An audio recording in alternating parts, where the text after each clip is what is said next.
এখন নতুন কারিকুলামের যেই প্রক্রিয়াগত বিষয় সেটা হচ্ছে একটা শিক্ষণ পদ্ধতি, যে অ্যাক্টিভিটি বেসড লার্নিং। এখন সেই অ্যাক্টিভিটি বেসড লার্নিংয়ের মাধ্যমে আমার শিখন ফল যথাযথভাবে অর্জিত হয়েছে কিনা সেইটা দেখার জন্য কোন ধরনের মূল্যায়ন এবং মিশ্র মূল্যায়ন করব কিনা, এবং কোন কোন জায়গায় বছরব্যাপী মূল্যায়ন এবং কোন কোন বিষয়ের ক্ষেত্রে বছরব্যাপী মূল্যায়ন, সেগুলো কিন্তু খুবই সুনির্দিষ্ট সিদ্ধান্ত। তাই এগুলোতে আসলে তাড়াহুড়ো করার কিছু নেই।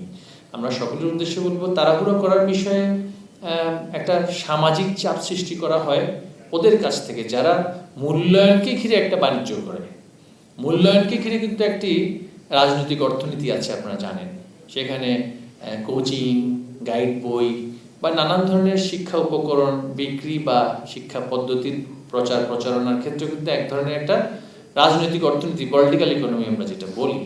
তো সেটা আসলে মূল্যায়নের আলোচনাটা এত আগে এইভাবে করে একেবারে আমি বলবো যে চমক সৃষ্টি করার জন্য করার কোনো প্রয়োজন নেই। আমাদের মূল্যায়ন কিন্তু হচ্ছে, ইতিমধ্যেই আমরা দেখছি যে শ্রেণীকক্ষে বছরব্যাপী মূল্যায়নের যে কাজগুলো, কন্টিনিউয়াস অ্যাসেসমেন্ট, সেটা কিন্তু হচ্ছে। এবং এই জুলাই মাস থেকে কিন্তু আমাদের ষান্মাসিক মূল্যায়নটাও কিন্তু ভিন্নভাবে হবে। এবং আপনি যে কোনো বিদ্যালয়ে গিয়ে যদি এখন দেখেন যে সেখানে শিক্ষার্থীরা গণিতের ক্ষেত্রে, বিজ্ঞানের ক্ষেত্রে এবং যে সমস্ত বিষয় সেখানে আমাদের নতুন অন্তর্ভুক্ত হয়েছে, সেগুলোর ক্ষেত্রে তারা অত্যন্ত আনন্দের সাথে সেই শিক্ষা গ্রহণ করছে। এখন আমাদের পূর্ববর্তী যে সনাতনী মূল্যায়ন পদ্ধতি ছিল, সেই মূল্যায়ন পদ্ধতিটা ছিল কৃতকার্য এবং অকৃতকার্য শিক্ষার্থীর মধ্যে ফারাক তৈরি করে শিক্ষার্থীর সংখ্যা সব উপরের পর্যায়ে গিয়ে কমিয়ে আনা। আমার ৪৫ লক্ষ শিক্ষার্থী থাকে, আমার পঞ্চম শ্রেণীর ধাপ শেষ করে সেটা ষষ্ঠ শ্রেণীতে গিয়ে পড়ে। আপনি গতবারের যে এসএসসি পরীক্ষা, সেখানেও দেখেছেন আমাদের এসএসসি পরীক্ষার্থীর সংখ্যা মনে প্রায় ২৩ লক্ষ সামথিং হয়ে গিয়েছে। ২২ লক্ষ সামথিং, নিয়ারলি ২৩ লক্ষ। তো সেই নিয়ারলি ২৩ লক্ষ শিক্ষার্থী, তাহলে মাঝখানে যে শিক্ষার্থীরা, তারা কিন্তু আমাদের যে মূল্যায়ন পদ্ধতির দুর্বলতারও শিকার।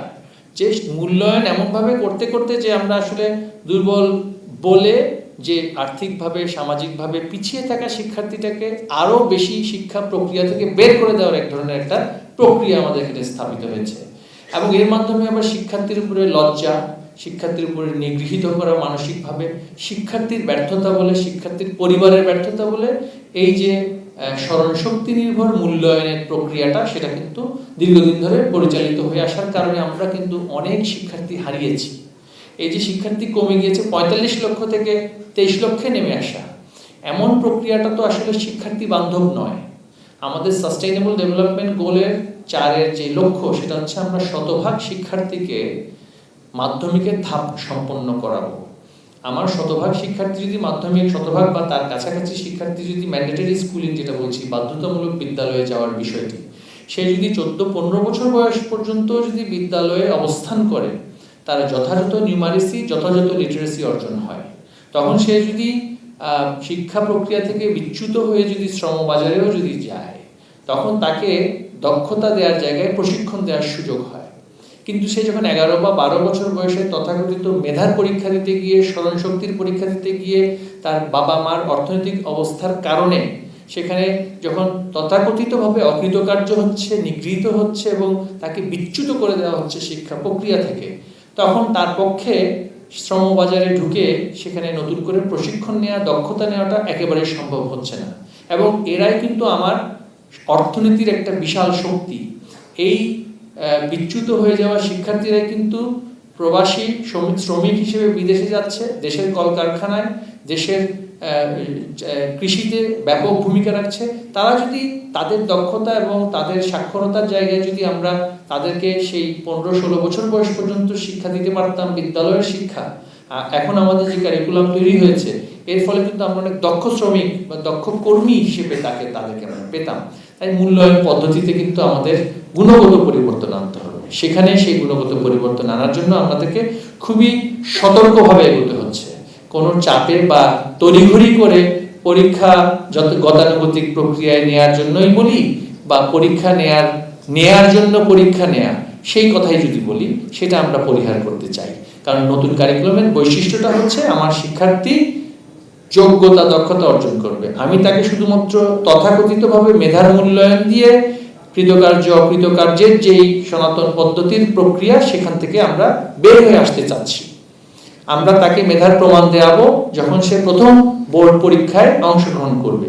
প্রক্রিয়াটা ভিন্ন হবে, শুধুমাত্র যে লিখিত স্মরণশক্তির পরীক্ষা সে দেবে তা নয়, তার যে বছরব্যাপী মূল্যায়ন, কিছু কিছু বিষয় যেমন জীবন ও জীবিকা সংক্রান্ত বিষয়ে কিন্তু তাকে আমি পরীক্ষা দিয়ে মূল্যায়ন করাটা যথাযথ হবে না।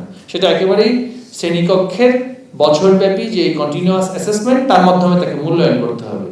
ধর্মীয় বিষয়গুলোতেও আমরা দেখছি এমনই, যে আমরা সেখানে পরীক্ষা নিচ্ছি শুধুমাত্র জ্ঞানের উপরে, কিন্তু ধর্মীয় মূল্যবোধ অর্জন করছি কিনা সেটা কিন্তু আমরা অনেক জায়গায় কিন্তু সেটা দেখা হচ্ছে না। তো অনুরূপভাবে অনেকগুলো বিষয় আছে, সেগুলো আমাদের অ্যাসেসমেন্ট প্রসেসটা কিন্তু পাবলিক এক্সামিনেশনের যে বর্তমান প্যাটার্ন সেটার মধ্যে হওয়া অনেক কঠিন হবে। আমরা সেখানে কিন্তু পরিবর্তন আনতে যাচ্ছি। ধন্যবাদ।